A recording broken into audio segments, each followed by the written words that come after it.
નમસ્કાર, good morning. સવારની શરૂઆત કરીએ ન્યૂઝપેપરની મુખ્ય હેડલાઇન સાથે. સૌથી પહેલા ગુજરાત સમાચાર. મોહન ભાગવતનું કહેવું છે કે મોદી વૈશ્વિક દબાણ સામે અડગ રહી શકે. 75 વર્ષનો થયો છું, સંઘ કહે તો પદ છોડવા પણ તૈયાર છું. દેશમાં જાતિવાદનું અસ્તિત્વ હવે માત્ર રાજકીય હેતુઓ અને સ્વાર્થી હિતો પૂરતું મર્યાદિત રહ્યું છે. ધર્માંતરણ અને ઘૂસણખોરી એ મોટો પડકાર છે. મલેશિયા અને ભારત વચ્ચે સેમિકન્ડક્ટર, આયુર્વેદ સહિતના ક્ષેત્રે 11 કરારો થયા. એમેઝોન, આલ્ફાબેટ, માઇક્રોસોફ્ટ અને મેટા એઆઈ પાછળ ભારતના બજેટ જેટલો ખર્ચ કરશે અમેરિકાની કંપનીઓનો એઆઈ પર દાવ. વેપારીઓ સાથે મેળાપીપણું કરી પાદરાની એસબીઆઈ બ્રાન્ચ લોન કૌભાંડનું કેન્દ્ર. મેનેજર સામે 8મો ગુનો દાખલ થયો.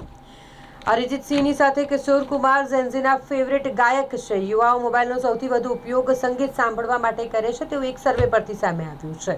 દરેક વિદ્યાર્થી રોજ સરેરાશ 1.5 કલાક મોબાઈલ પર મ્યુઝિક સાંભળે છે. વિદ્યાર્થીઓના સંગીતના શોખ પર જર્નાલિઝમ ફેકલ્ટીના વિદ્યાર્થીઓએ સર્વે કર્યો છે.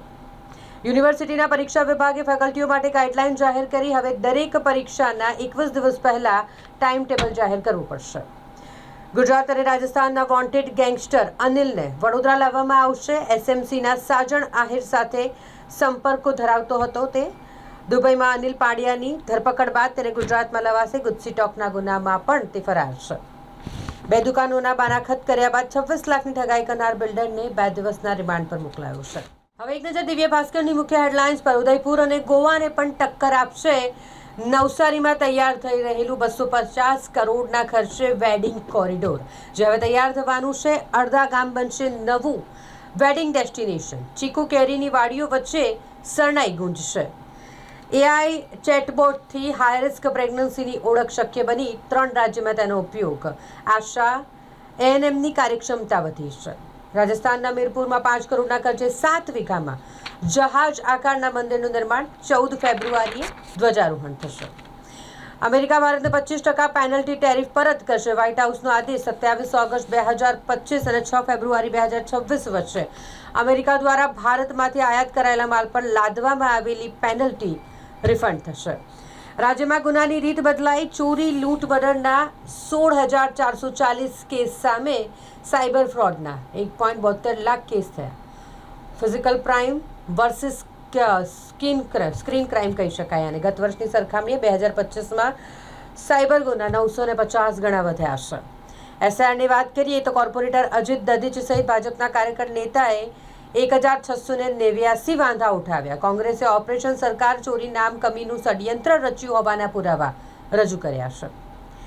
ગોત્રી હોસ્પિટલમાં દર્દીઓને રાહત. મોબાઈલમાં જ એક્સરે મળી જશે. લાશ્કરોનું જીવ 12 રૂપિયાનું. આગમાં જીવ બચાવવાનું ભથ્થું મહિને 350 રૂપિયા આપવામાં આવે છે. યુનિફોર્મનું ધોલાઈ ભથ્થું મહિને 15 રૂપિયા. 300 કર્મીમાં ઓરમાયા વર્તનની લાગણી. વીઆઈપી રોડ પર વરસાદી લાઈન નખાશે. પાણી ભરવા અને ભૂવામાંથી છુટકારો મળશે. એક નજર ગુજરાત મિત્રની મુખ્ય હેડલાઇન્સ પર. બેન્કિંગ ક્ષેત્ર માટે સરકાર ટૂંકમાં હાઈ લેવલ સમિતિ રચશે. વિકસિત ભારતની રચના કરવા બેન્કિંગ સુવિધાઓ ઉપલબ્ધ કરાવવા માટે કેવા પગલાં લેવાની જરૂર છે તેની ભલામણો આ સમિતિ કરશે. ગૌરવ ગોગોઈ, તેમની પત્નીના પાક એજન્ટ સાથે ગાઢ સંબંધ. હિંમત શર્માનું આ નિવેદન. ગોગોઈની બ્રિટિશ પત્નીને પાકિસ્તાની સંસ્થા તરફથી પગાર ચૂકવાયો હોવાનો આસામના મુખ્યમંત્રીએ દાવો કર્યો છે. 83,000 શાળામાં 1 કરોડથી વધુ બાળકોના આધાર બાયોમેટ્રિક્સ અપડેટ્સ પૂર્ણ થયા. ભારત મલેશિયાના મજબૂત સંબંધો માટે મોદીએ હાકલ કરી. ત્રાસવાદ અંગે બાંધછોડ નહીં કરાય. સમાન નાગરિક ધારો સર્વસંમતિથી ઘડાવવો જોઈએ.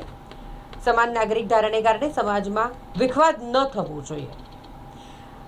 સુરક્ષા ચિંતાઓને કારણે પાકિસ્તાનમાં મસ્કની સ્ટાર લિંકનો પ્રવેશ વિલંબમાં છે. યુક્રેનિયન શહેર પર રશિયાના હવાઈ હુમલામાં એક વ્યક્તિનું મોત નીપજ્યું. જાપાનમાં વડાપ્રધાન તાકાઇચીનો પક્ષ જીતે તેવા સંકેતો. રાજકોટની 3 કરોડની ચાંદીની ચોરીમાં મુખ્ય આરોપી ઝડપાયો છે. ચાંદી મહેસાણામાં વેચાણ માટે લઈ જતા ઝડપાયો. 40 કિલો ચાંદી કબજે કરાયું છે. રાજ્યમાં બુધવારથી તાપમાનનો પારો ઉપર ચડશે.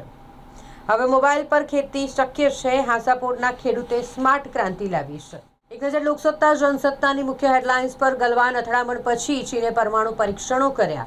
ગલવાન અથડામણ પછી ચીને પરમાણુ પરીક્ષણોની તૈયારી કરી. 22 જૂન 2020ના રોજ એક યીલ્ડ પ્રોડક્ટિંગ ટેસ્ટ પણ કર્યો હતો. યુએસ ગુપ્તચર એજન્સીનું કહેવું છે. જોકે ચીન આ મામલે ઇનકાર કરી રહ્યો છે.